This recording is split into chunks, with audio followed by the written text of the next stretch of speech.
At this Emergency Security Council session, the U.S. ambassador to the United Nations, Nikki Haley, made clear Washington's position that even though diplomacy remains on the table as an option, it will retaliate if further provoked.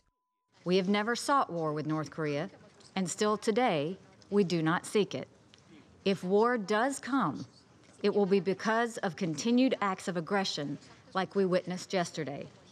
And if war comes, make no mistake, the North Korean regime will be utterly destroyed. Nikki Haley added that the recent ICBM test by the DPRK demands that all nations further isolate the government and the country, and she called on all nations to cut ties with the DPRK, including cutting off diplomatic relations and trade, and also expelling foreign workers from the DPRK. Now, she also cast a direct spotlight on China during this session over reports of continued oil supply into the DPRK despite existing UN Security Council sanctions. The major supplier of that oil is China. In 2003, China actually stopped the oil to North Korea. Soon after, North Korea came to the table. We need China to do more. President Trump called Chinese President Xi this morning and told him that we have come to the point that China must cut off the oil from North Korea.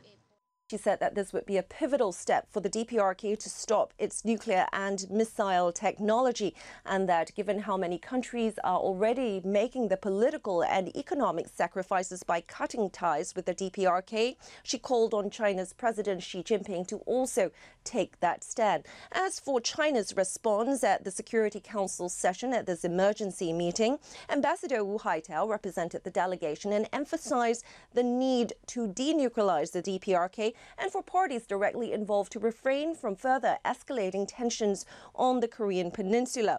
He also expressed great concern about the latest missile launch and also urged Pyongyang to refrain from further escalation as well and to comply with UN Security Council resolutions.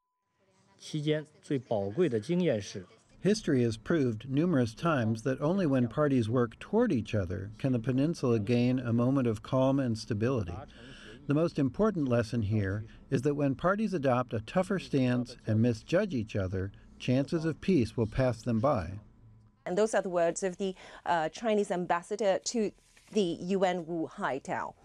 Liling, CGTN, New York.